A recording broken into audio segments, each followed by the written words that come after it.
The Wyoming Territory in 1874 was not a kind place.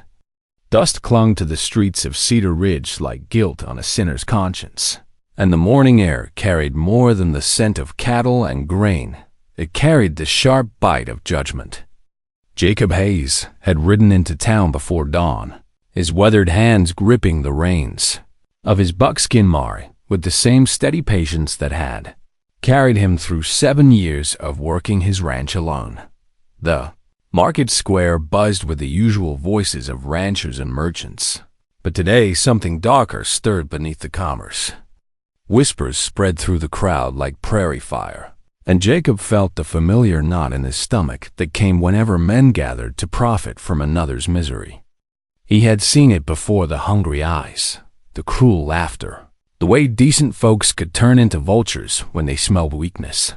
"The wild girl's been brought in again," muttered Samuel Brennan, the town's blacksmith, as he sidled up beside Jacob's wagon. His voice carried the weight of gossip well rehearsed. "Third time this month. Sheriff Clayton says she's more trouble than a nest of rattlers." Jacob's jaw tightened, but he said nothing.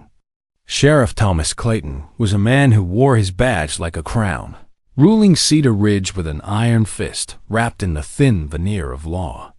Jacob had crossed paths with Clayton before, never pleasantly.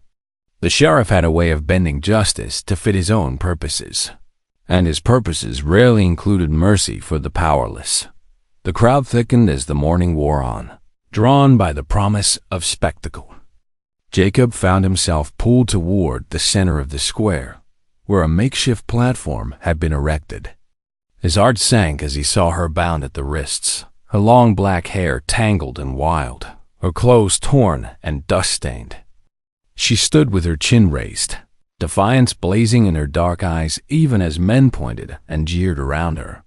"Look at those eyes," someone called out. "Like a cornered wolf. Cherokee, maybe," another voice added. "Or Apache. Either way, she's been nothing but trouble since they brought her in from the Dead Lands." Sheriff Clayton stood beside the platform, his thumbs hooked in his gun belt, a satisfied smile playing across his weathered face. He was a man who had grown comfortable with power, and Jacob could see how he relished this moment, the complete control over another human being's fate. "Now, folks," Clayton's voice boomed across the square, "we've got ourselves a problem here. This girl's been caught stealing, fighting, and causing general mayhem. She's bit 3 men, scratched up 2 more, and near broke the jail cell trying to get out.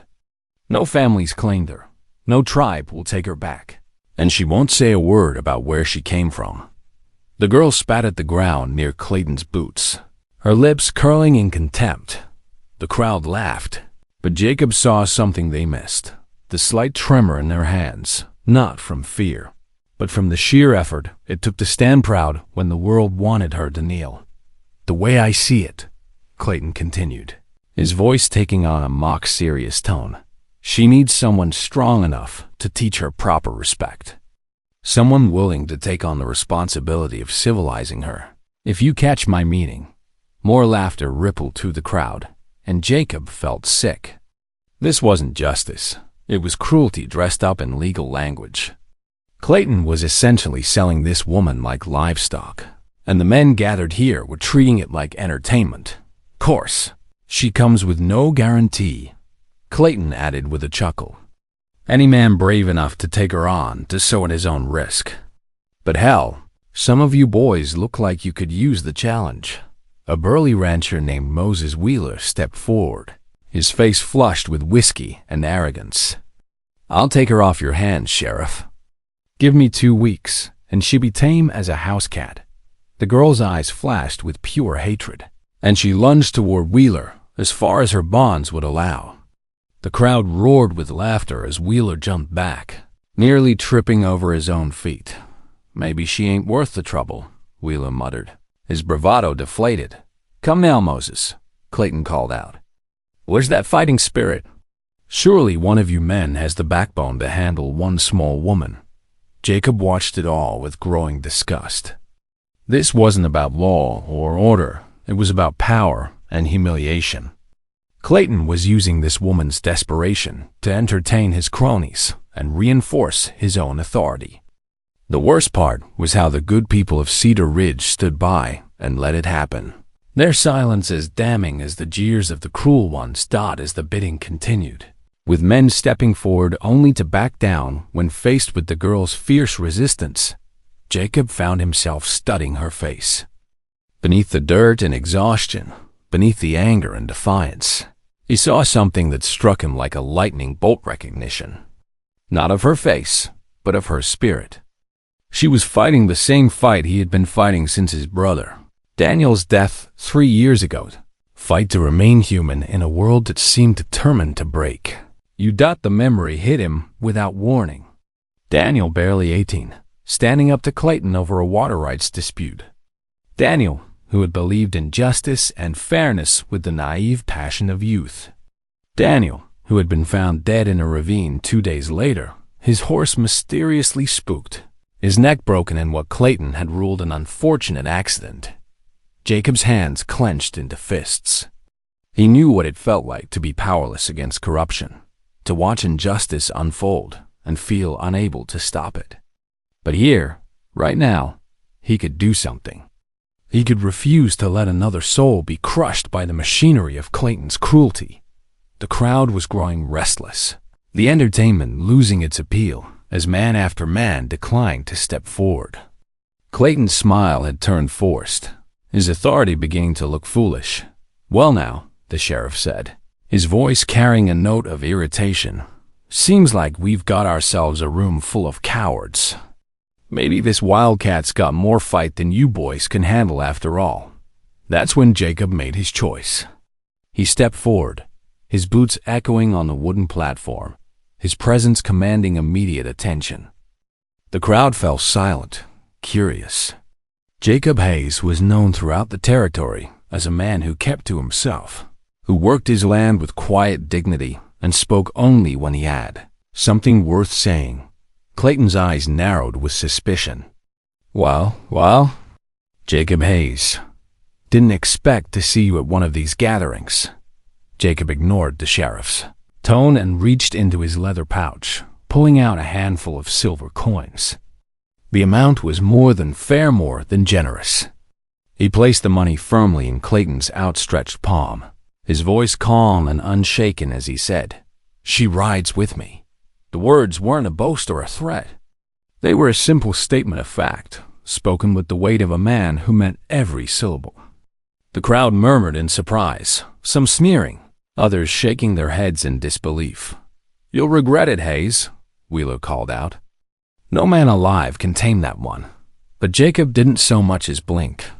He stepped toward the girl, and while others had tried to grab and drag her, he did something entirely different. He knelt down and began loosening the rope at her wrists with steady, gentle hands. The girl jerked away, startled by the unexpected kindness, her eyes narrowing with deep suspicion. She had been conditioned to expect pain, to expect cruelty, but Jacob offered neither. He didn't pull or shove or make demands. Instead, when the ropes fell away, he simply stood and offered his hand. For a long moment, the world held its breath. The girl stared at his outstretched palm as if it were some strange and dangerous thing. Then, slowly, uncertainly, she allowed him to guide her toward his wagon dot as they climbed aboard. Jacob caught Clayton's eye. The sheriff's expression had shifted from amusement to something darker, a cold calculation that Jacob knew meant trouble ahead. But that was a problem for another day. Right now, all that mattered was getting this broken soul away from the vultures and giving her a chance to heal. The wagon creaked as they left Cedar Ridge behind, the jeers and laughter of the crowd fading into the distance. The girl sat rigid beside him, her gaze fixed on the horizon, every muscle tense with readiness to flee or fight. Jacob didn't try to talk to her. He understood that trust couldn't be demanded or rushed.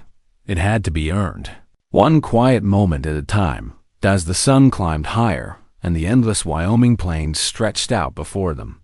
Jacob Hayes had no idea that his simple act of mercy would set in motion a chain of events that would test everything he believed about justice, love, and the courage it takes to stand up to corruption.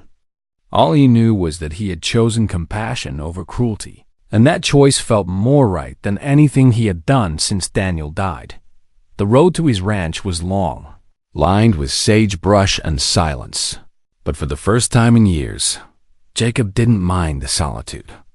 He was no longer alone. Part 2. The testing ground. The sun was painting the western sky crimson when Jacob's wagon finally crested the rise overlooking his ranch. Below them stretched 300 acres of good grazing land, dotted with cattle and bordered by a clear-running stream.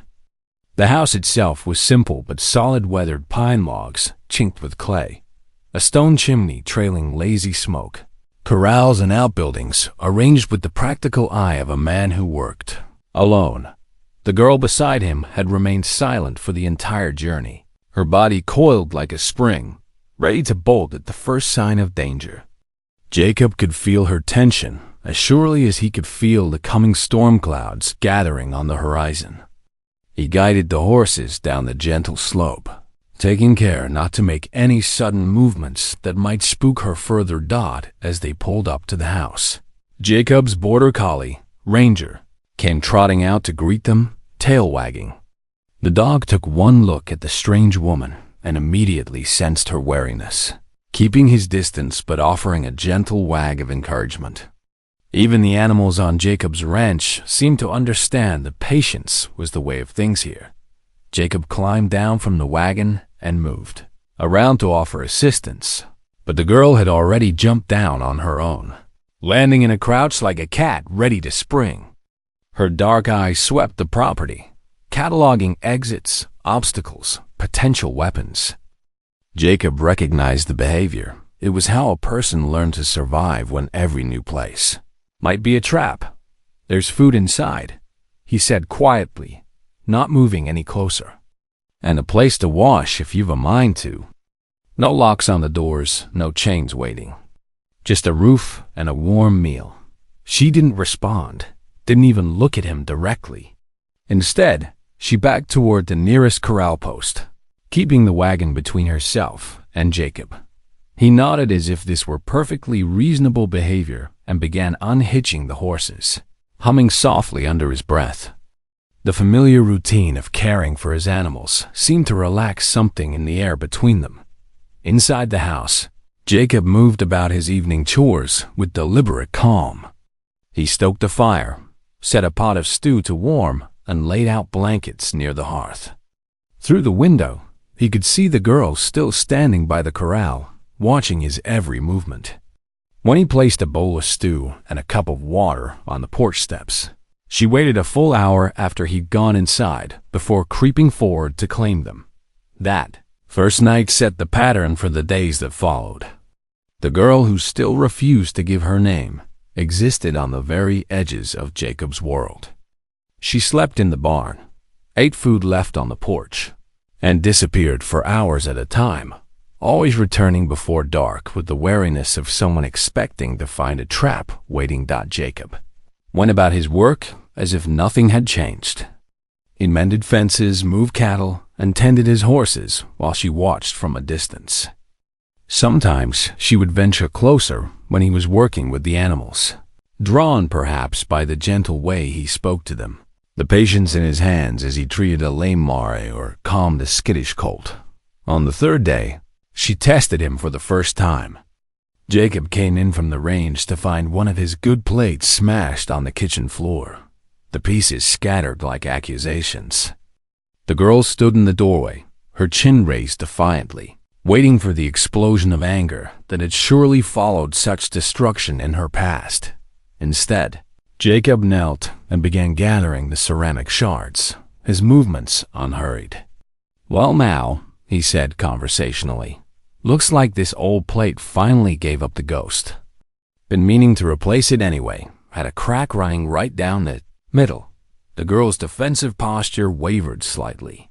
She had been prepared for shouting, for punishment, for proof that his kindness was just another lie.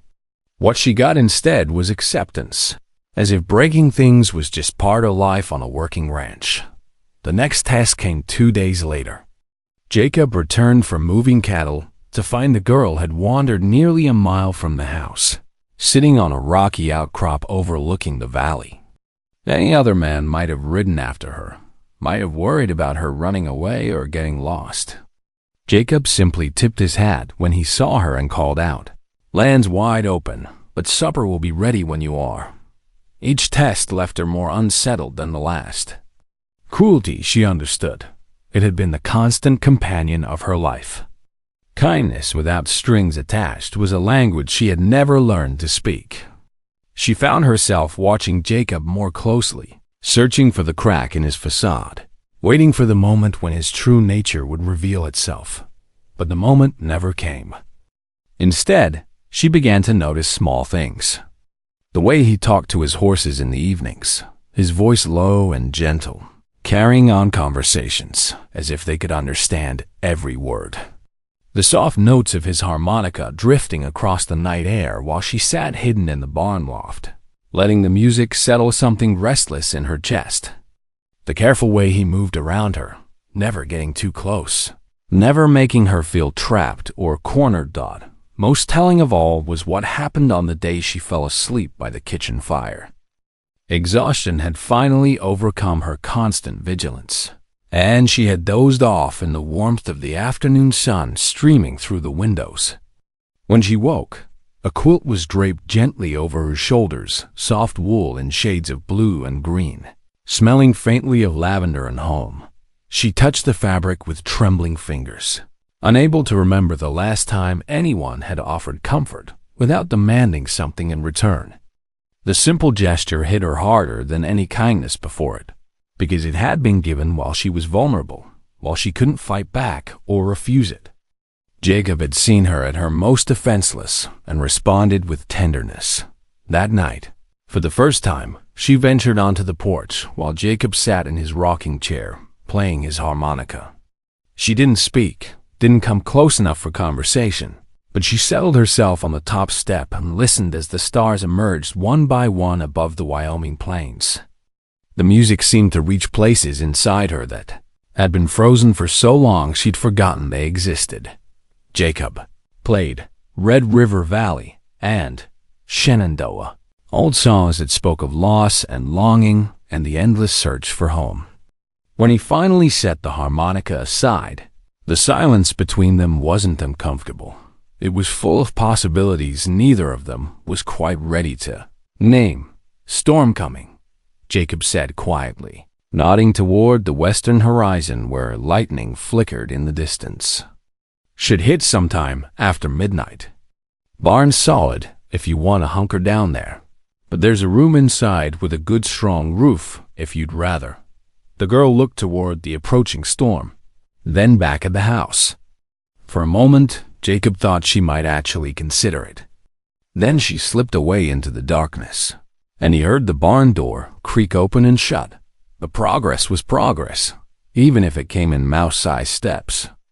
As Jacob prepared for bed, he found himself thinking about the long road ahead. The girl was beginning to trust him, but trust was fragile, easily broken. And there were other challenges coming. He could feel it in his bones like the approaching storm. Sheriff Clayton wasn't the type to forget or forgive, and Jacob's public defiance of the man's authority would have consequences. Outside, thunder rolled across the plains like the hoofbeats of approaching riders. Jacob checked the locks on his doors and made sure his rifle was clean and loaded. In this territory, a man who stood up for what was right had better be prepared to defend it. But tonight, that was tomorrow's worry. Tonight, he was content knowing that somewhere in his barn, a broken soul was learning that the world might still hold pockets of safety, small oases of kindness in a harsh and unforgiving land. The storm would pass, as all storms did. And when the sun rose, they would begin another day of the slow, patient work of healing both of them. Part 3. Shadows and Whispers 2. Weeks had passed since Jacob brought the girl home, and the rhythm of ranch life was beginning to feel almost natural. She still slept in the barn, still ate her meals on the porch steps, but the constant tension in her shoulders had begun to ease. She had even started helping with small tasks, carrying water buckets, scattering feed for the chickens. Her movements quick and efficient despite her lingering wariness. It was on a bright Saturday morning, as Jacob prepared to ride into Cedar Ridge for supplies, that the first real shadow fell across their fragile peace. 3 riders appeared on the horizon, dust trailing behind them like a banner of trouble. Jacob shaded his eyes and felt his stomach drop as he recognized the lead horse, Sheriff Clayton's black gelding. Girl must have sensed the change in Jacob's demeanor because she immediately faded back toward the barn, becoming nearly invisible in the shadows of the doorway. Jacob stood his ground in the center of the yard, his hands hanging loose at his sides but ready to move if necessary. Clayton reined in his horse, just close enough to seem casual, just far enough away to have room to draw his weapon if things went south. His 2 companions, Deputy Frank Morrison and a hard-faced stranger Jacob didn't recognize, flanked him like wolves flanking their alpha. "Morning, Hayes," Clayton said, his voice carrying false cheer. "Fine day, ain't it? Thought we'd ride out and see how you're settling in with your new ... acquisition." Jacob kept his expression neutral. "Sheriff, what brings you all the way out here?" "Well, Mal, that's an interesting question." Clayton shifted in his saddle, his badge catching the morning sunlight. "See, I've been hearing some concerning reports from folks in town. Seems some of them are questioning my handling of the situation with that wild girl. Some are even suggesting I should have tried harder to find her family or her tribe. That so?" Jacob's voice remained level, but inside he was calculating distances, angles, the positions of available cover. "Course, you and I both know the truth of the matter," Clayton continued. "That girl's been nothing but trouble since she showed up in our territory. 3 families tried to take her in out of Christian charity, and she repaid their kindness by stealing food and threatening their children with kitchen knives. The Apache scouts I consulted said they'd never seen her before, claimed she wasn't one of theirs." Jacob said nothing, but his jaw tightened. He had suspected there was more to the girl's story than Clayton had revealed at the auction. The stranger beside Clayton spoke up for the first time, his voice carrying a slight accent Jacob couldn't place. "My name's Carl Brennan, Mr. Hayes. I represent certain business interests in Cheyenne. I've been working with Sheriff Clayton to help solve the territory's problems with vagrant populations."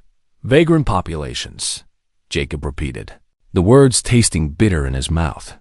"Indians, half-breeds, orphans, anyone who doesn't contribute to the economic development of the territory," Brennan explained matter-of-factly.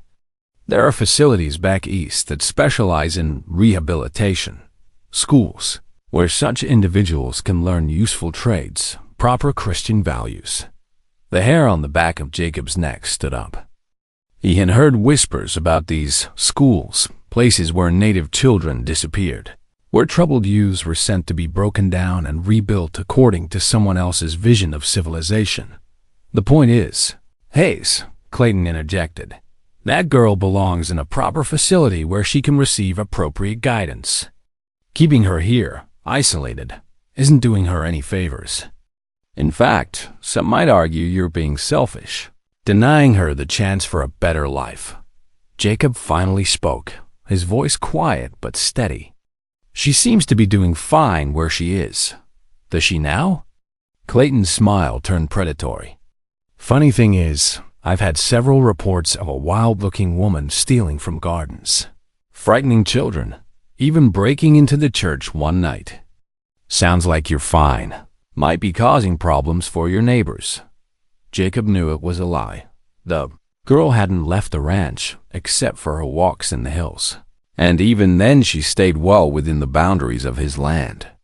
But he also knew that in Clayton's world, the truth was whatever served his purposes. Deputy Morrison cleared his throat nervously. "Maybe we should just take a look around, Sheriff. Make sure everything's in order." "Now that's a fine idea," Frank. Clayton dismounted, his spurs jingling as his boots hit the ground. Just a friendly inspection. Hayes, nothing to worry about if everything's on the up and up. Jacob stepped sideways, putting himself between the men and the barn. You got a warrant for this friendly inspection, Sheriff? Clayton's false smile faded. Now, Hayes, I don't need a warrant to ensure the safety and welfare of the citizens of this territory. That includes making sure dangerous individuals are properly supervised. The three men began to spread out, clearly intending to search the property, whether Jacob consented or not. That's when a new voice cut through the morning air like a blade. Looking for someone, gentlemen? They all turned to see Martha Henderson approaching on her mare, her gray hair pinned severely back, her riding dress practical and dust-stained from the trail. Martha owned the largest ranch in the valley and commanded more respect than any other person in 3 counties. She was also the closest thing Jacob had to a friend, having known and admired his brother Daniel. Mrs. Henderson, Clayton said, his tone immediately shifting to something approaching politeness. What a pleasant surprise. I'm sure it is, Martha replied dryly. She dismounted with the easy grace of someone who had spent 70 years in the saddle. I was just riding the boundary between my land and Jacob's when I noticed your dust trail. Thought I'd stop by and see what brings the law all the way out here. Brennan stepped forward, apparently not understanding the delicate social dynamics at play. We're investigating reports of criminal activity involving the savage woman Mr. Hayes purchased at auction. The temperature in the yard seemed to drop 10 degrees.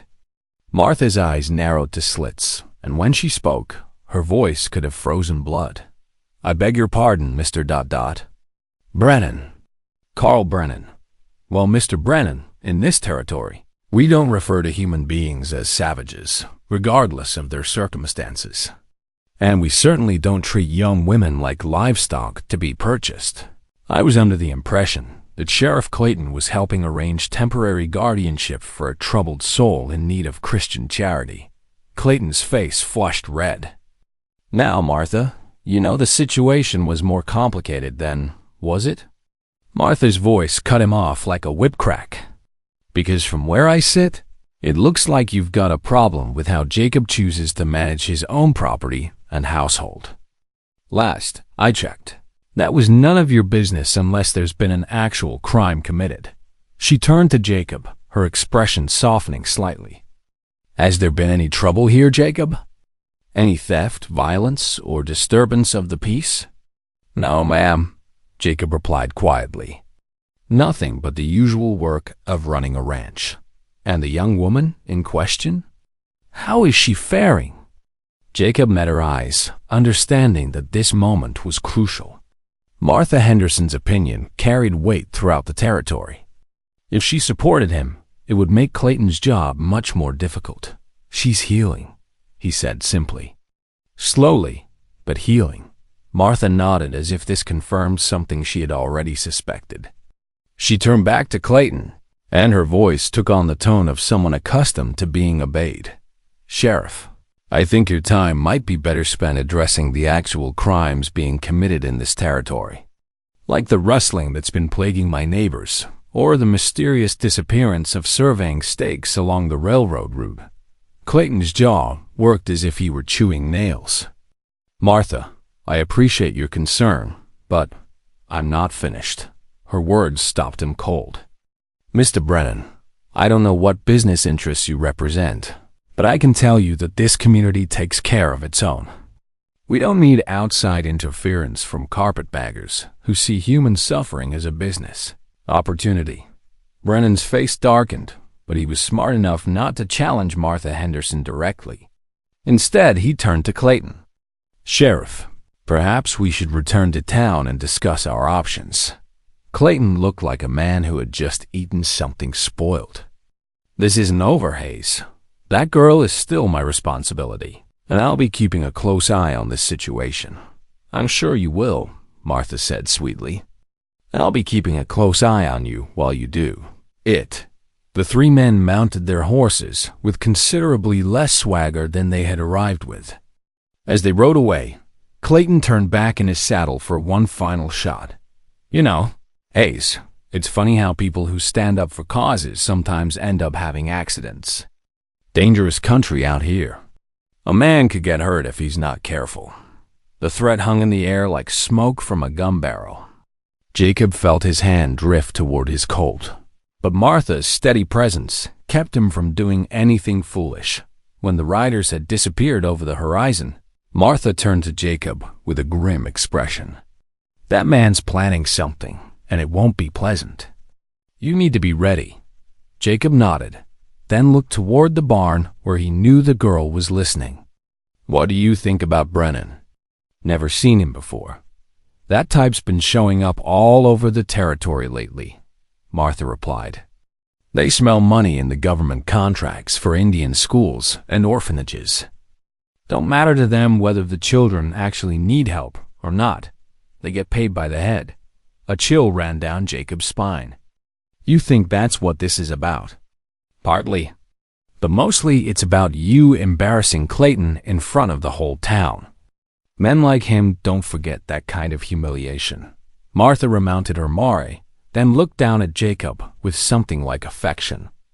Your brother would have been proud of what you did, standing up like that. Daniel would have done it without thinking twice.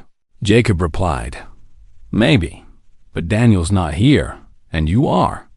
Sometimes that's what courage looks like, not the grand gesture, but the daily choice to do what's right even when it's hard. As Martha rode away, Jacob stood in his yard and felt the weight of the coming storm. Clayton would be back, and next time he would come with more men, better plans, and fewer scruples. The girl in the barn was no longer just someone who needed help. She was the excuse. Clayton needed to destroy Jacob's life, but looking toward the barn, seeing the shadow of her figure in the doorway, Jacob knew he would face whatever came. Some things were worth fighting for, even if the fight might cost him everything. The afternoon sun was beginning to slant low when she finally emerged from the barn and walked slowly toward the house. For the first time since he had brought her home, she came all the way to the porch steps and sat down beside the bowl of stew he had left there. She didn't look at him, but she spoke, her voice barely above a whisper. They want to take me away. It wasn't a question. Yes, Jacob replied honestly. They do. She was quiet for a long moment then. Will you let them? Jacob looked out across his land, at the cattle grazing peacefully in the distance, at the mountains rising purple against the evening sky. Everything he had built here, everything that mattered to him, was now at risk because he had chosen to show mercy to a broken soul. No, he said quietly. I won't. For the first time, she looked directly at him, and in her dark eyes he saw something he hadn't seen before: hope. Fragile as a butterfly's wing, but real nonetheless. The storm was coming, but they would face it together. Part 4. The breaking point. The attack came on a moonless Thursday night, 2 weeks after Clayton's visit. Jacob had been expecting something, but not this, not the orange glow of flames licking at his hay barn, not the terrified screams of his horses, not the acrid smoke that turned the familiar ranch yard into a hellscape of shadows and confusion. He bolted from his bed, grabbing his rifle and boots, his mind instantly calculating the threat. Fire was every rancher's nightmare, capable of destroying years of work in a matter of hours. But this wasn't an accident. The flames were burning in 3 separate locations, set deliberately to create maximum chaos and destruction. Racing outside, Jacob's first thought was for the girl. The barn where she slept was already engulfed, flames reaching toward the star-filled sky like grasping fingers. His heart stopped until he saw her silhouette against the fire, leading his terrified horses away from the inferno, her movements quick and sure despite the panic all around them. The cattle! She shouted over the roar of the flames, pointing toward the northern pasture, where his entire herd was penned for the night. If the fire spread to the dry grass, they would be trapped, and Jacob would lose everything he had worked 7 years to build. Together, they ran toward the corrals, Jacob's mind racing through possibilities. This level of coordination, this precise timing, it wasn't the work of drifters or random troublemakers.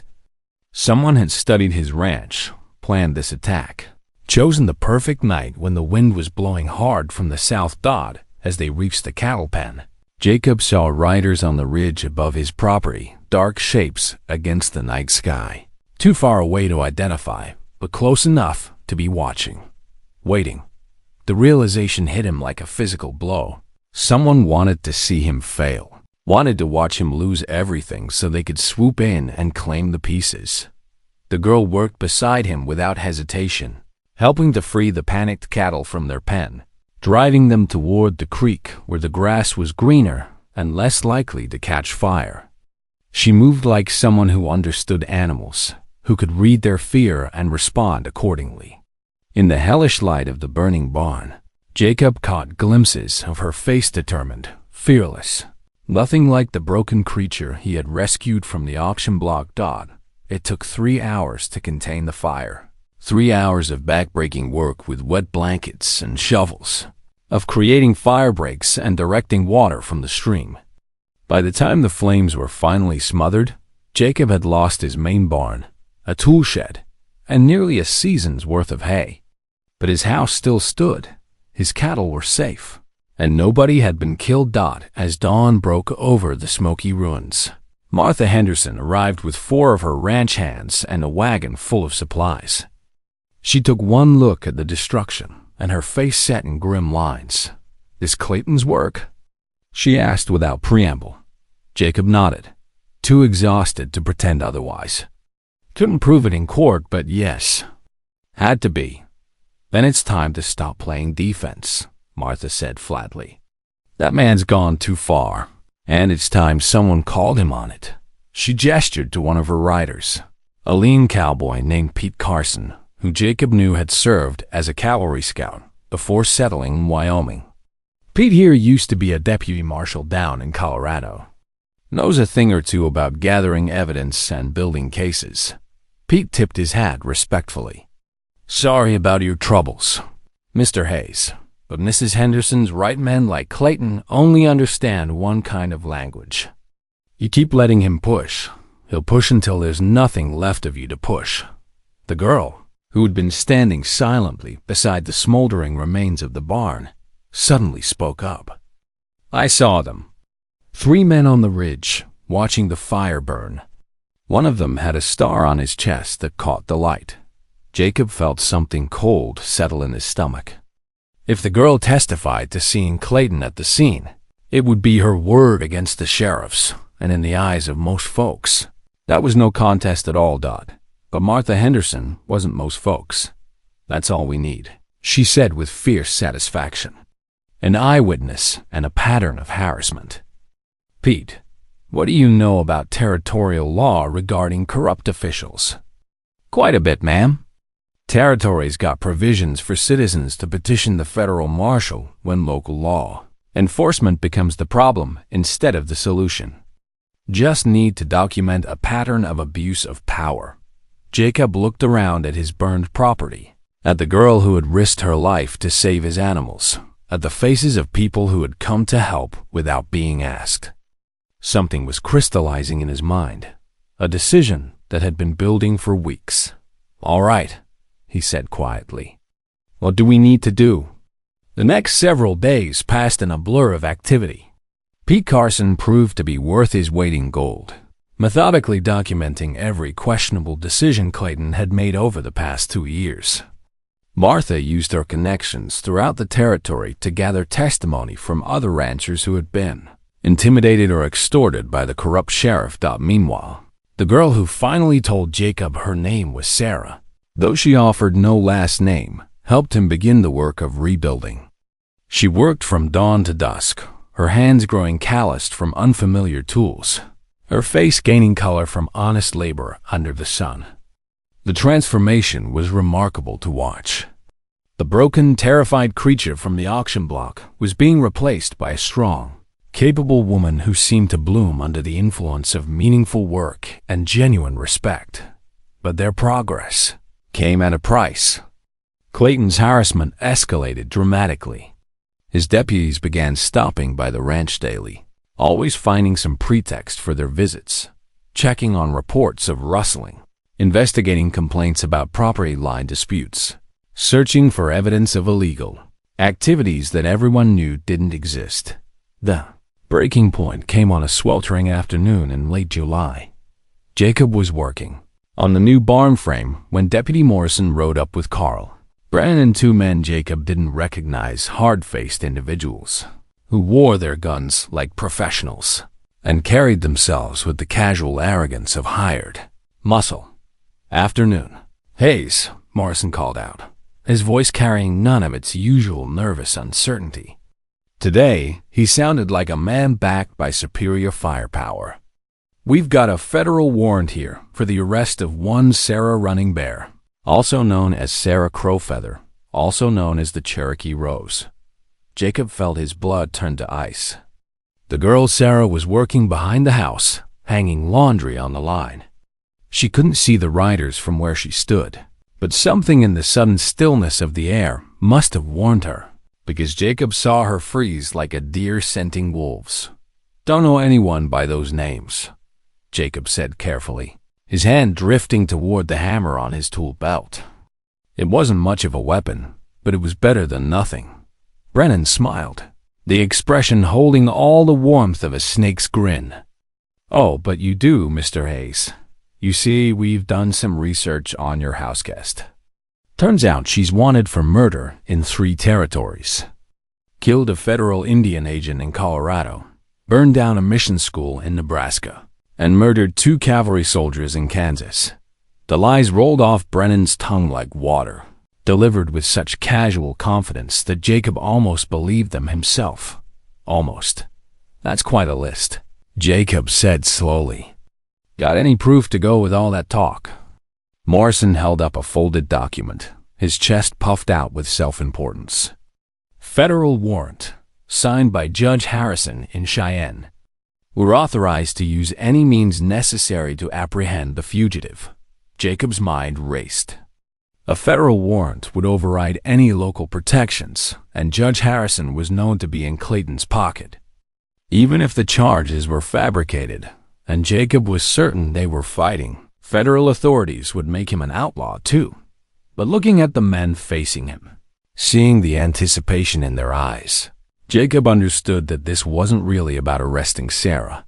This was about teaching him a lesson, about showing the entire territory what happened to people who defied Sheriff Clayton's authority. "Where is she, Hayes?" Brennan demanded, his patience wearing thin. "Don't make this harder than it needs to be." That's when Sarah stepped around the corner of the house, a wet sheet still clutched in her hands. She had heard enough to understand what was happening, and her face was pale but determined. "I'm right here," she said. Quietly. The transformation was immediate and terrifying. The 2 hired guns drew their weapons in smooth, practiced motions, while Morrison fumbled for his pistol with shaking hands. Brennan's smile widened as he saw his prey stepping willingly into the trap. "Well, well," he said softly. "The Cherokee Rose herself. You've led us quite a chase, my dear." Sarah dropped the sheet and straightened her shoulders. And in that moment, Jacob saw something that took his breath away. Gone was any trace of the broken, frightened girl from the auction block.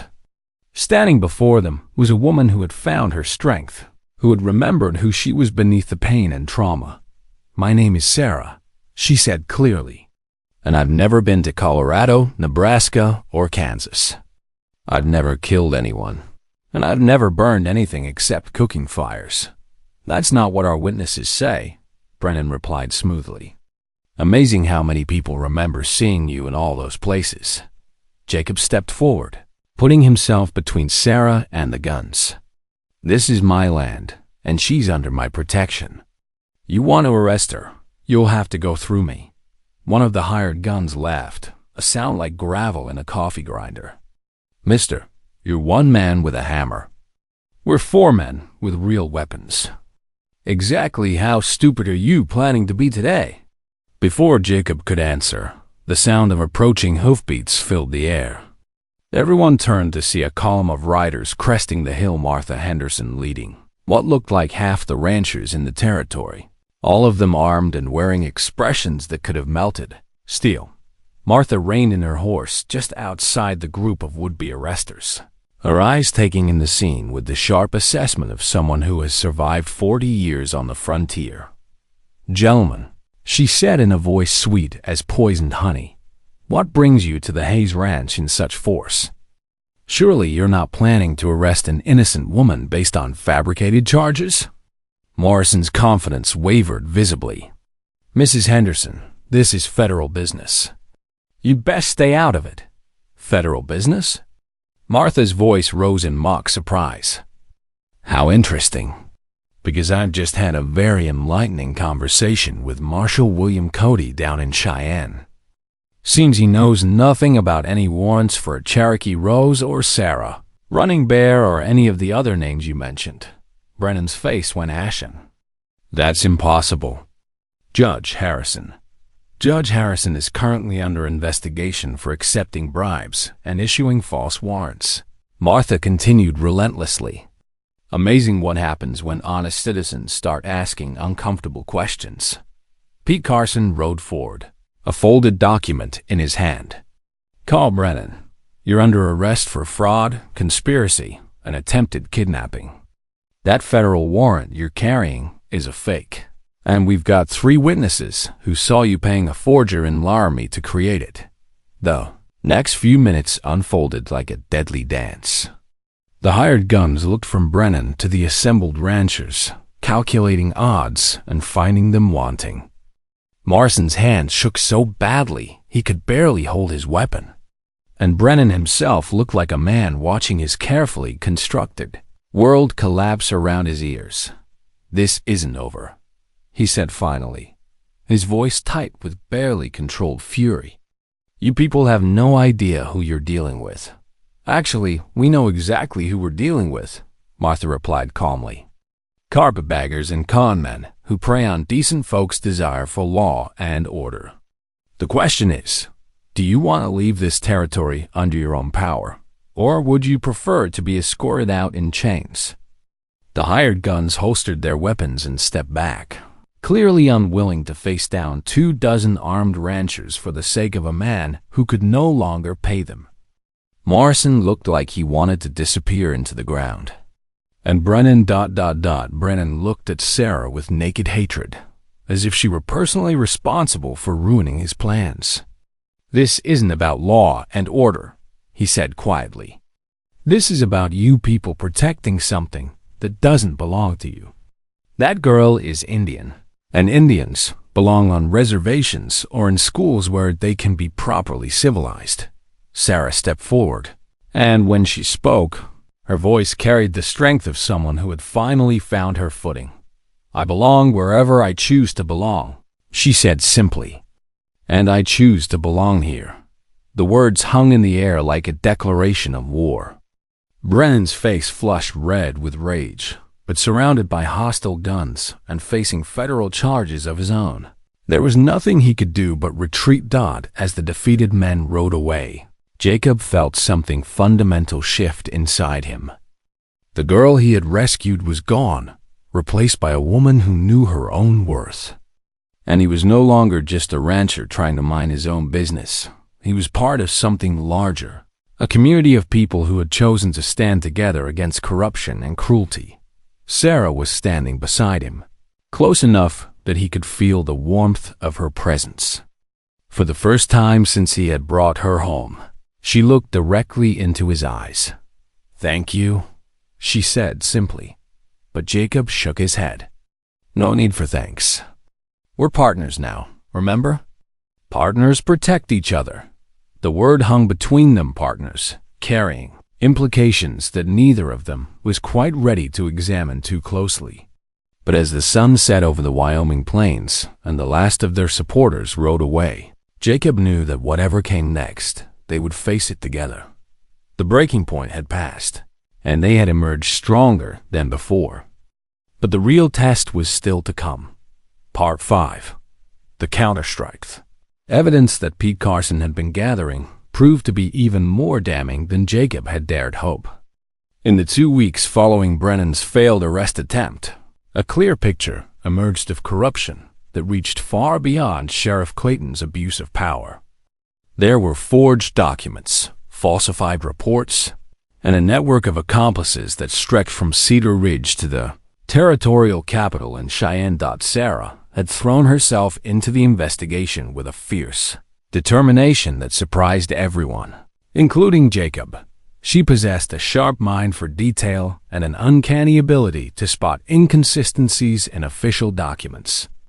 More importantly, she had begun to remember things, fragments of her past that painted a very different picture than the wild, nameless creature Clayton had portrayed. "I wasn't born Cherokee," she told Jacob one evening as they sat on the porch, reviewing Pete's latest findings. "My father was a circuit preacher named Thomas Whitmore.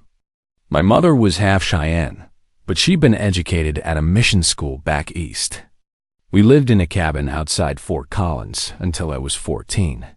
Jacob looked up from the stack of papers in his lap. This was the first time Sarah had volunteered information about her past, and he could see the effort it cost her to speak of it. "What happened when you were 14? He asked gently. Sarah's jaw tightened. "Cholera epidemic swept through the area. Killed my parents and most of our neighbors. The territorial authorities came through afterward, collecting orphans. Said they were taking us to safety, to schools where we'd be cared for." She was quiet for a long moment, her hands clenched in her lap. When she continued, her voice was barely above a whisper. The school was run by a man named Ezra Kellerman. He had contracts with the territory to civilize native children and orphans. What he really did was use us as unpaid labor. The boys worked his mines, the girls worked his house and laundry. Anyone who complained or tried to run was beaten. Some of the girls ... double quotes. She trailed off, unable to finish. Jacob felt rage building in his chest like a physical thing. "How long were you there?" 3 years. Until I finally managed to escape during a blizzard. Nearly froze to death, but I made it to a trading post. The trader there was kind, gave me food and shelter until spring. But when the territorial marshals came looking for me, he had to turn me away. Said he couldn't afford to cross the authorities. The pieces were starting to come together. Sarah had spent the next several years drifting from place to place, never staying long enough to put down roots, always one step ahead of the men who wanted to drag her back to Kellerman's school. Wildness that people saw in her wasn't madness. It was the desperate wariness of someone who had learned that authority meant suffering. "That's why Clayton's story about you causing trouble doesn't add up," Pete Carson observed. He'd been listening from the doorway, his expression grim. "You weren't a troublemaker. You were a runaway slave." The word hung in the air like an accusation. Slavery had been officially abolished, but in the territories, there were still plenty of ways to exploit the powerless under the guise of education and civilization. "We need to find Kellerman," Jacob said quietly. "If he's still operating that school, there are probably other children suffering the same way you did." Sarah shook her head. "You don't understand. Kellerman has political connections, federal contracts. He's untouchable." "Maybe," Pete said thoughtfully. "But he's also the key to bringing down this whole network. Clayton, Brennan, all of them, they're small fish. Kellerman's the one with the real power and the real money." Martha Henderson arrived the next morning with news that confirmed Pete's theory. She had used her contacts in Cheyenne to dig deeper into the territorial records, and what she had found was staggering. "Ezra Kellerman doesn't just run one school," she announced, spreading a map across Jacob's kitchen table. "He's got facilities in 4 territories, all operating under federal contracts for Indian education. And according to these financial records, he's been billing the government for twice as many students as he actually has." Jacob studied the map, noting the locations of Kellerman's operations. "How is that possible?" "Simple," Martha replied. "He takes in orphans and runaways, works them until they're old enough to be useful elsewhere, then graduates them to mining camps, lumber operations, anywhere that needs cheap labor. On paper, they've completed their education and been successfully integrated into society. In reality, they've just been sold to the highest bidder. Sarah's face had gone pale. There were always new children arriving at the school and older ones disappearing. Kellerman said they'd been placed with good families, but double quotes. She trailed off, the implications too terrible to voice. Pete leaned back in his chair, his expression thoughtful. This is bigger than we thought.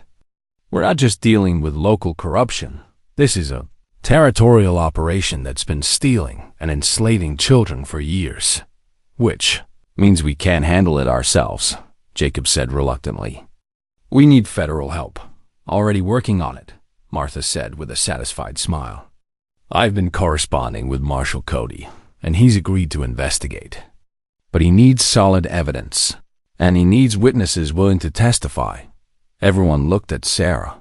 She was the key to the entire case, the living proof that Kellerman's operation was built on cruelty and exploitation. But testifying would mean reliving her trauma in front of strangers, facing down powerful men who would do everything in their power to discredit her. I'll do it, she said quietly. If it means stopping him from hurting more children, I'll do whatever it takes. Jacob felt a surge of pride and protectiveness so strong it nearly overwhelmed him. This woman, his partner, his friend, something more that he wasn't ready to name, was willing to face her worst nightmare to protect children she had never met. You won't face it alone, he said firmly. Whatever happens, we'll be right there with you. The plan they developed was elegant in its simplicity. Pete would travel to Cheyenne and present their evidence to Marshal Cody, while Martha used her influence to ensure that territorial officials would be forced to cooperate with the federal investigation. Meanwhile, Jacob and Sarah would remain at the ranch, gathering additional evidence and preparing for the inevitable retaliation. Clayton struck sooner than expected. On a gray morning in early August, he arrived at the ranch with 6 deputies and a territorial judge named Silas Wickham, a thin, nervous man who looked like he would rather be anywhere else. Jacob Hayes, Clayton announced formally. You're under arrest for harboring a fugitive, interfering with territorial law enforcement, and conspiracy to defraud the federal government.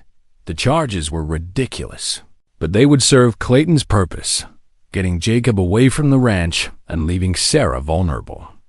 Jacob looked at Sarah, seeing the fear in her eyes, the old wariness returning. Don't you dare give up, he told her quietly. Martha and Pete know what they're doing. Trust them. But as the deputies bound his hands and loaded him into their wagon, Jacob couldn't shake the feeling that he was making a terrible mistake. Clayton's smile was too confident, his manner too relaxed. The sheriff had something planned, something that went beyond simple harassment. As they drove away from the ranch, Jacob caught one last glimpse of Sarah standing in the doorway of their home. She looked small and vulnerable against the vast Wyoming landscape, and every instinct he possessed screamed at him to fight, to break free, to get back to her side. But sometimes courage meant trusting others to do their part while you did yours. And Jacob's part, he realized, was to face whatever Clayton had planned with the same quiet dignity that had carried him through every other trial in his life. The wagon wheels turned steadily toward Cedar Ridge, carrying him toward an uncertain fate. Behind him, Sarah stood alone at the ranch, watching the horizon and waiting for the storm to break. The counterstrike had begun, but the outcome was far from certain. In the game of power and corruption that had engulfed their lives, the next move belonged to their enemies. All they could do now was trust in the bonds they had forged and the evidence they had gathered, and hope that justice would prove stronger than the forces arrayed against them. The real battle was about to begin. Part 6. The gathering storm. Sarah stood in the doorway long after Jacob's wagon had disappeared over the horizon. Her hands clenched so tightly her knuckles had gone white. The silence that followed seemed to press against her like a living thing, full of threats and possibilities she couldn't name. For the first time since Jacob had brought her home, she was truly alone, but not helpless.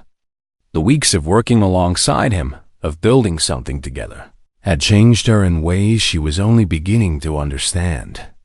The frightened girl who had cowered at the auction block was gone, replaced by a woman who knew her own strength and wasn't afraid to use it. Martha Henderson arrived within the hour, her face grim with purpose. "I saw them take him," she said without preamble. "Clayton's making his play, but he's not as smart as he thinks he is." Sarah stepped aside to let Martha enter, grateful for the older woman's steady presence. "What do we do now?" "Now we make sure Clayton's victory is short-lived," Martha replied firmly. She moved to Jacob's desk and began gathering the papers they'd been working on. "Pete's already on his way to Cheyenne with our evidence. But we need something more, something that will force the territorial authorities to act immediately." "What kind of something?" Martha's smile was sharp as a blade. "The kind that involves you taking a little trip to visit some old friends." The plan Martha outlined was both brilliant and terrifying. Rather than waiting for the federal investigation to slowly work its way through official channels, they would force the issue by exposing Kellerman's operation directly. Sarah would return to the school where she had been imprisoned, but this time as a free woman with powerful allies, gathering the evidence needed to shut down the entire network. "It's dangerous," Martha warned. "If Kellerman realizes who you are, if he connects you to the investigation, he'll try to silence me," Sarah finished quietly. "Just like he silenced others who tried to speak out. Are you willing to take that risk?" Sarah thought of the children still trapped in Kellerman's schools, still suffering the same cruelties she had endured. She thought of Jacob, sitting in Clayton's jail, paying the price for his kindness to her. Most of all, she thought of the woman she had become under his gentle care, the strength she had discovered in herself. "Yes," she said firmly. "I'm willing." They left for Fort Collins that afternoon, traveling in Martha's sturdy carriage with two of her most trusted ranch hands as escorts. The journey would take 3 days, winding through mountain passes and across windswept plains that Sarah remembered from her desperate flight years earlier. As they traveled, Martha shared what she had learned about Kellerman's current operation. The school had grown since Sarah's time there, expanding to house nearly 200 children. On paper, it was a model institution, clean, well-funded, producing glowing reports for territorial officials.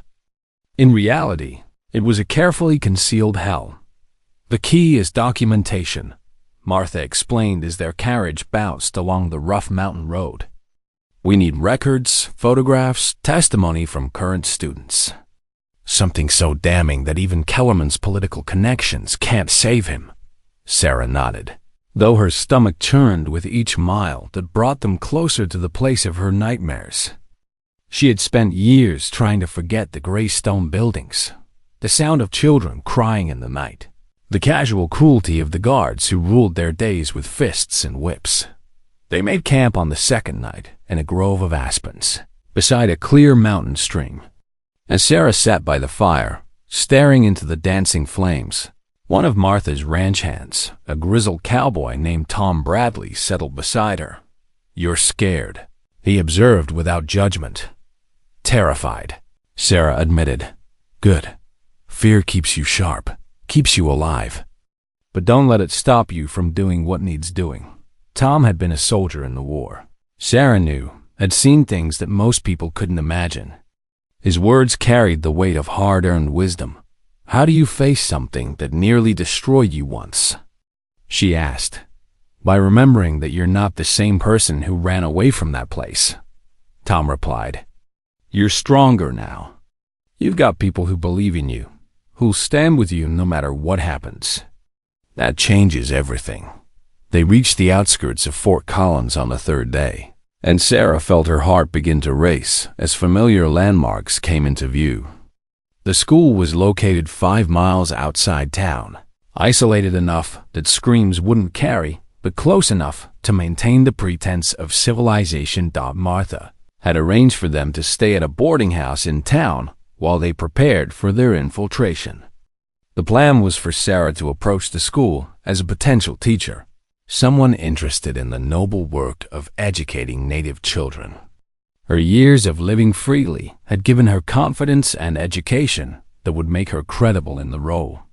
That evening, as they finalized their preparations, a telegram arrived that changed everything. Pete Carson had reached Cheyenne and met with Marshal Cody, but the news he brought was devastating. Kellerman had been warned of the investigation. Someone in the territorial government was feeding him information. He's already moving the evidence, Martha said grimly, reading Pete's message. Destroying records, transferring the worst cases to other facilities. If we don't act immediately, we'll lose our chance. Sarah felt the walls closing in around them. Without concrete evidence, without witnesses willing to testify, the entire investigation would collapse. Clayton would be vindicated, Jacob would remain in jail, and children would continue to suffer. Then we go tonight, she said quietly, before he can destroy everything. Martha looked at her with something approaching awe. Sarah, if we're caught, we won't be caught. Sarah replied with a confidence she didn't entirely feel. I know the place better than anyone. I know how to get in, where the records are kept, which guards sleep heavily. Tom Bradley nodded approvingly. Sometimes the best plan is the bold plan. What do you need from us? The school looked exactly as Sarah remembered it. Gray stone walls that seemed to absorb light rather than reflect it. Windows like dead eyes staring out across the Colorado landscape. But approaching it as a free woman rather than a terrified child changed everything. She could see the weaknesses in its defenses, the patterns of its guards, the routines that would give them access. They waited until well past midnight, when even the most vigilant sentries would be fighting sleep. Sarah led Martha and Tom to a drainage culvert she had discovered during her imprisonment, a forgotten passage that led beneath the main building. The interior of the school was a maze of corridors and locked doors, but Sarah's memory proved reliable. She guided them through the darkness to Kellerman's office, where the most damaging records would be kept. Martha worked quickly, photographing documents by the light of a small lantern, while Tom kept watch. What they found exceeded even their worst expectations. Kellerman's files contained detailed records of every child who had passed through his system, not just names and ages, but destinations, sale prices, and notes about their suitability for various forms of labor. It was a catalog of human trafficking disguised as education. But the most devastating evidence came from an unexpected source. Hidden in Kellerman's personal safe, Martha found correspondence with territorial officials that revealed the full scope of the conspiracy. Clayton, Brennan, even Judge Wickham, they were all part of a network that stretched from local law enforcement to the territorial capital. This is enough to bring down the entire operation, Martha whispered as she photographed the letters. Clayton, Kellerman, all of them. That's when they heard the footsteps in the corridor outside. Sarah's blood turned to ice as she recognized the heavy tread of Ezra Kellerman himself, accompanied by at least 2 other men. They were trapped, caught in the act with evidence that would condemn not just them but everyone they cared about. But Sarah had not survived 3 years in this place by giving up when things looked hopeless. As Kellerman's voice grew closer, she made a decision that would either save them all or destroy everything they had worked for. She stepped out into the corridor and faced the man who had tormented her childhood. No longer a frightened girl, but a woman who had found her strength. "Hello, Ezra," she said quietly. "We need to talk." The confrontation that followed would determine not just their fate, but the fate of every child trapped in Kellerman's system. And for the first time in her life, Sarah was ready to fight back. Part 7. The Reckoning. Ezra Kellerman had not changed much in the years since Sarah's escape. He was still a tall, gaunt man with pale eyes that seemed to look through people rather than at them. still carried himself with the casual arrogance of someone accustomed to absolute power over the helpless. But when he saw Sarah standing in his office doorway, those cold eyes widened with something that might have been fear. "Sarah Whitmore," he said slowly, as if testing the name on his tongue. "I wondered if you were still alive. Disappointed?" Sarah asked, stepping fully into the corridor. Behind her, she could hear Martha and Tom moving quietly, positioning themselves for whatever came next. Kellerman's two companions guards, Sarah recognized from her time here, flanked him with hands resting on their gun belts. But their confidence seemed shaken by Sarah's calm demeanor, by the way she faced them without flinching. "Not disappointed," Kellerman said thoughtfully. "Curious. You were always one of the smart ones, Sarah. Smart enough to escape when others couldn't. Smart enough to survive on your own all these years. So tell me, what brings you back to a place you fought so hard to leave?" Sarah studied the man who had shaped so much of her pain, looking for some sign of the monster she remembered from her nightmares. What she saw instead was something almost worse, a bureaucrat. A man who had turned human suffering into a profitable business without ever allowing himself to see his victims as real people. "I came back for them," she said simply, gesturing toward the dormitory where nearly 200 children slept. "For all the children you're still hurting." Kellerman's laugh was dry as autumn leaves. "Hurting? My dear girl, I'm saving them. These children come to me wild, untamed, products of savage cultures that have no place in the modern world. I give them structure, purpose, useful skills. I transform them into productive members of society. You enslave them," Sarah said flatly. "You work them until they break, then sell them to whoever will pay your price. I educate them," Kellerman corrected, his voice taking on the tone of a patient teacher. "The physical labor is part of their instruction learning discipline, learning the value of hard work. As for the placements I arrange after graduation, surely you don't expect me to support them forever." Martha Henderson stepped out of the shadows behind Sarah, her camera still in her hands. "We've seen your records, Kellerman. We know what you really are." Kellerman's demeanor shifted instantly, the pretense of reasonableness falling away like a discarded mask.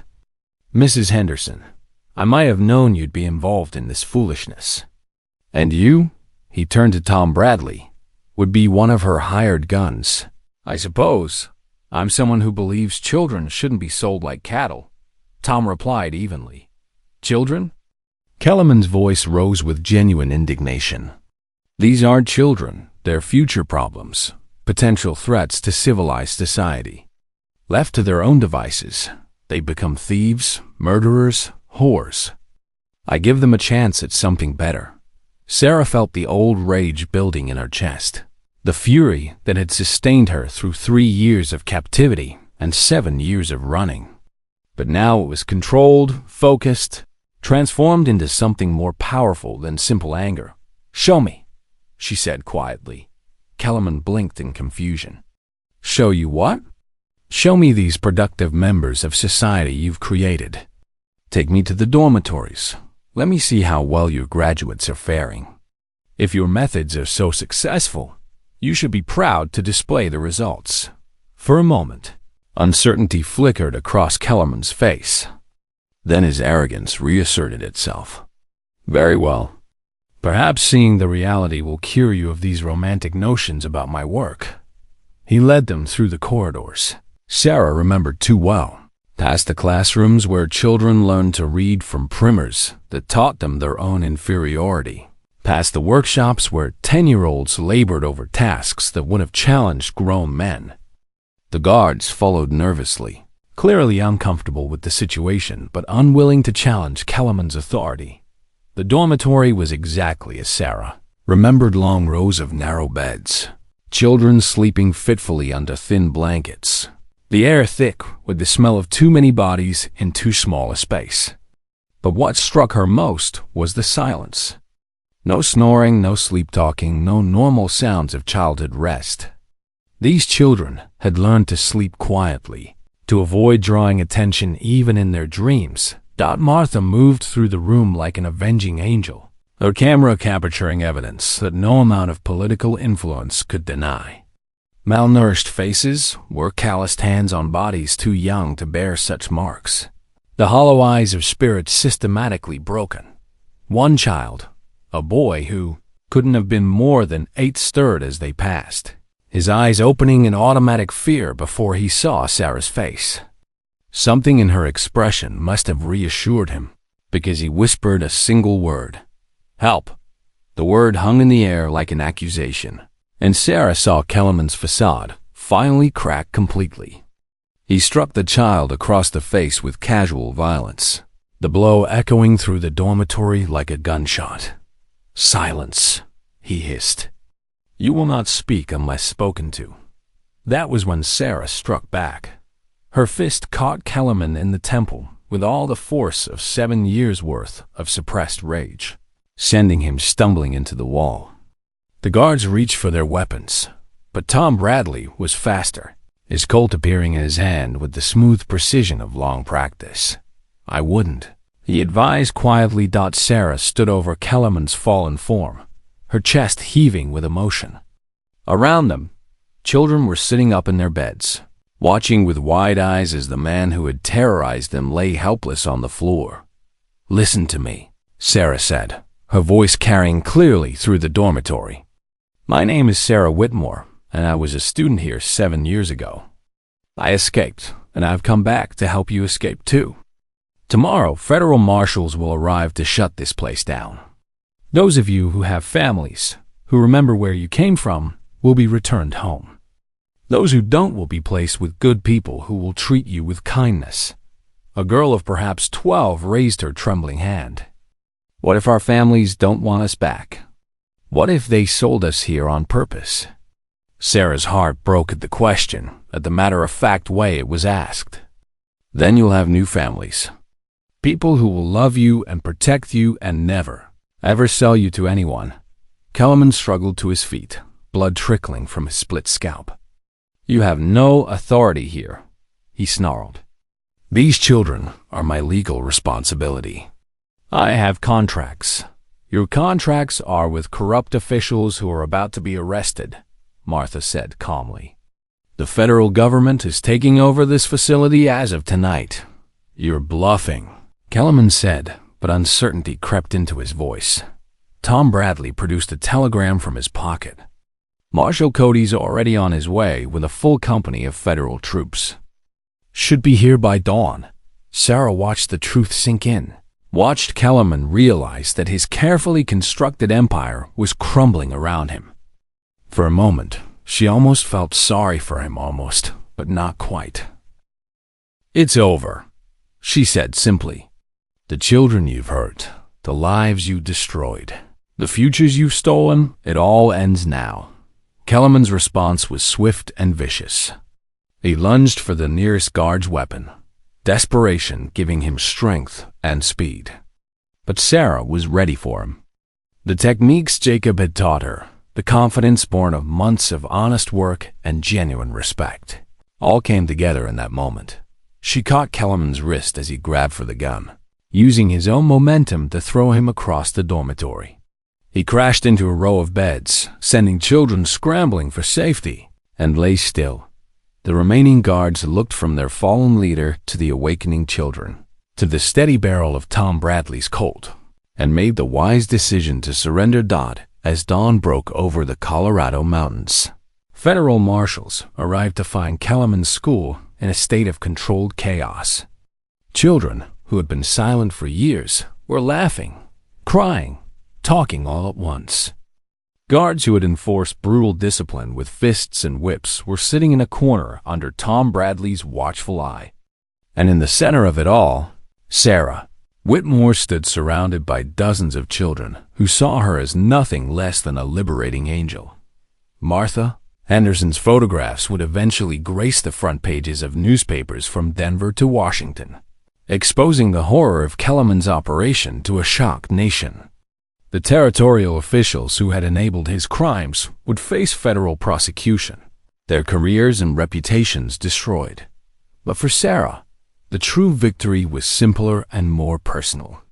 She had returned to the place of her deepest trauma not as a victim, but as a victor.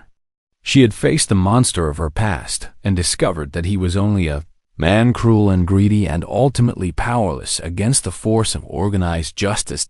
As federal agents led Kellerman away in chains, he turned back to look at Sarah one last time.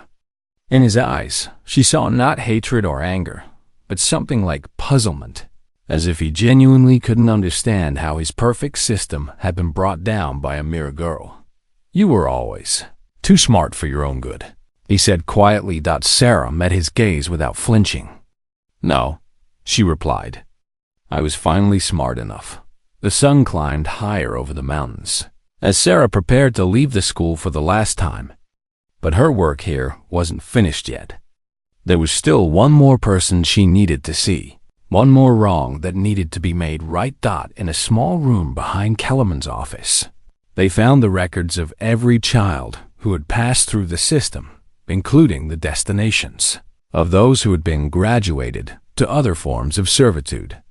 Sarah studied the lists with growing determination, memorizing names and locations. "We'll find them," Martha promised, seeing the resolve in Sarah's eyes. "Every single one of them. This doesn't end here." But even as they made plans to track down Kellerman's other victims, Sarah's heart was pulling her in another direction. Jacob was still sitting in Clayton's jail, still paying the price for his kindness to her. It was time to go home and finish what they had started. The ride back to Wyoming felt like a victory procession. Word of Kellerman's arrest had spread faster than wildfire, and at every town they passed through, people came out to cheer the woman who had brought down the corrupt school. Federal marshals rode with them now, ensuring their safety and carrying the evidence that would destroy Clayton's network once and for all. As they crested the final hill before Cedar Ridge, Sarah saw something that made her heart soar. A crowd had gathered in the town square, not the hostile, jeering mob from the auction day, but a celebration. People were cheering, children were waving, and in the center of it all stood Jacob Hayes, free and whole and searching the horizon for her return. The moment she saw him, Sarah knew that her long journey was finally over. Not just the journey back from Colorado, but the longer journey from broken captivity to freedom, from fear to strength, from solitude to love. She was home. Part 8. New Beginnings. Autumn of 1874 painted the Wyoming territory in shades of gold and crimson, as if the land itself was celebrating the changes that had swept through the region like a cleansing wind. From her seat on the porch of the newly rebuilt ranch house, Sarah could see Jacob working with the horses in the corral, his movements patient and sure as he gentled a young colt that had been born wild.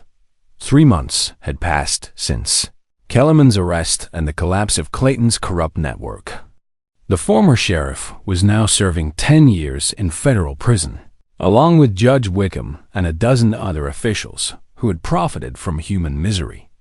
Carl Brennan had disappeared entirely, fleeing west ahead of federal warrants, but Sarah didn't expect he would resurface anytime soon.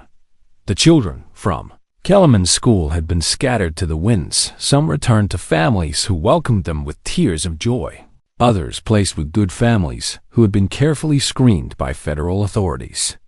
Sarah had personally overseen many of these placements, using her experience to spot the signs of genuine kindness versus mere expedience.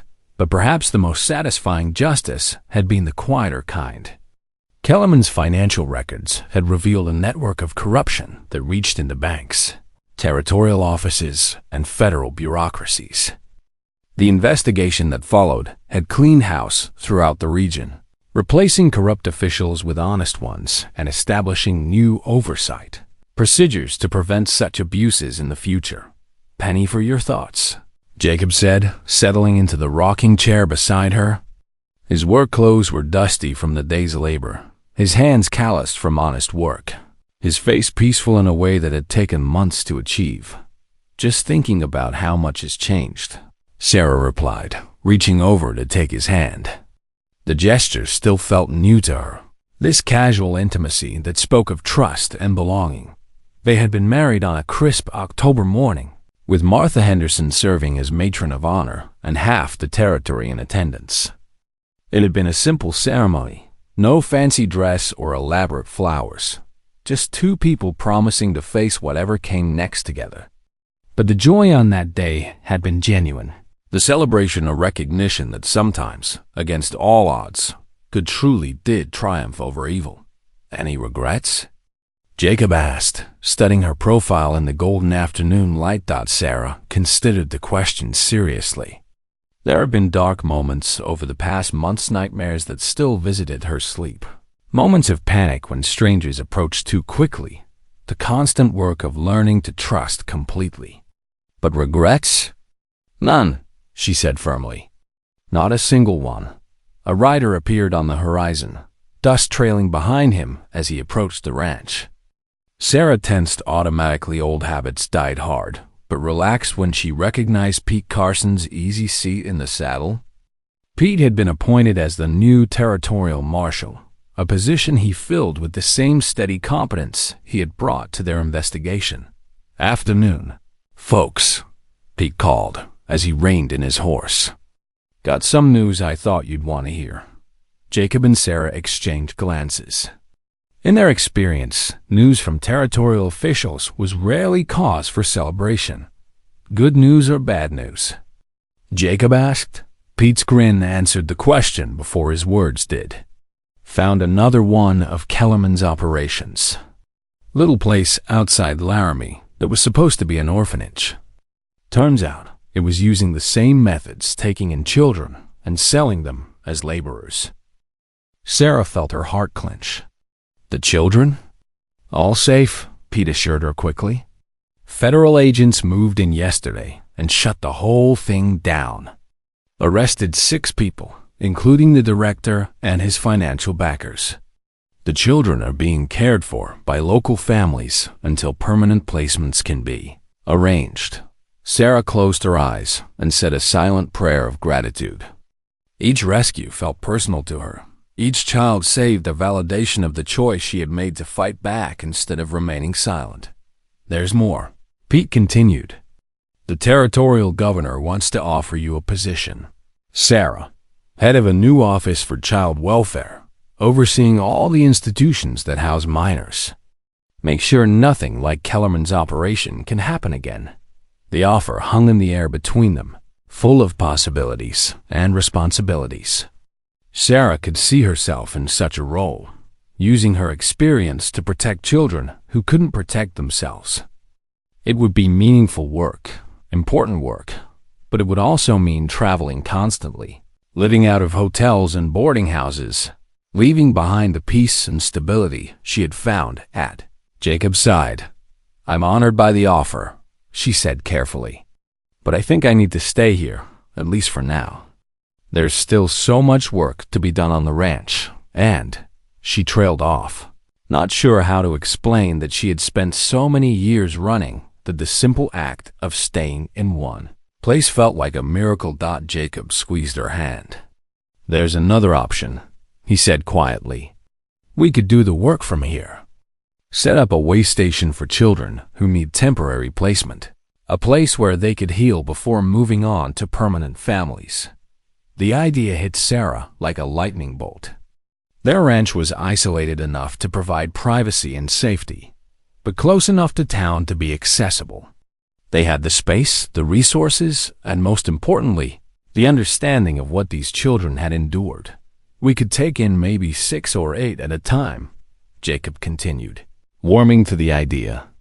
Give them time to remember what it feels like to be treated with kindness. Help them learn to trust again. Pete nodded approvingly. The territorial government would provide funding for such an operation, and it would give you the oversight authority you need to monitor other institutions. Sarah looked out across the land that had become her home, imagining it filled with the laughter of children learning to be children again. The work would be difficult, often heartbreaking, but it would also be healing for the children they helped and for herself. Yes, she said, surprising herself with the firmness of her decision. Yes, I think that's exactly what we should do." As Pete rode away with her acceptance of the modified position, Sarah and Jacob sat in comfortable silence, watching the sun sink toward the western mountains. The future stretched ahead of them, full of challenges and possibilities, but no longer shadowed by the ghosts of the past. "I love you," Jacob said quietly, the words still carrying the wonder of recent discovery. "I love you too," Sarah replied, and meant it with every fiber of her being. The wild girl who had stood defiant on the auction block was gone forever, replaced by a woman who had found her place in the world. But the strength that had sustained her through years of suffering remained, transformed now into something larger, a force for protecting others who faced the same struggles she had. Overcome. As the first stars appeared in the darkening sky, Sarah allowed herself to dream of the children who would come to this place, broken and afraid, and who would leave whole and hopeful. She dreamed of families reunited, of futures reclaimed, of a territory where corruption could no longer hide behind the mask of law and order. But mostly, she dreamed of mornings like this one, sitting beside the man who had seen her worth when the world saw only wildness, building a life together that honored both their individual strengths and their shared commitment to justice. The Wyoming wind carried the scent of sage in coming winter, but also the promise of spring. And for the first time in her life, Sarah Whitmore Hayes was not afraid of what tomorrow might bring. She was ready for it. The ending, the years that followed, the Hayes Ranch became a beacon of hope for children throughout the Wyoming Territory and beyond. Sarah and Jacob raised dozens of young souls, helping them heal from trauma and find their way to loving families. Their work inspired similar efforts across the frontier, creating a network of safe havens that protected vulnerable children from exploitation. The corruption that had once plagued the territory was largely eliminated, replaced by oversight systems that ensured officials served the people rather than their own interests. Ezra Kellerman died in federal prison, his network of schools permanently disbanded, and their victims finally free. But perhaps the greatest legacy of their story was simpler: the proof that one person's courage to stand up for what's right could change not just their own life, but the lives of countless others. In a harsh and often unforgiving land, Jacob and Sarah Hayes had created something beautiful, a place where the wounded could heal, where justice prevailed over corruption, and where love conquered all. Their story was passed down through generations, a reminder that even in the darkest times, there are always those willing to light a candle rather than curse the darkness.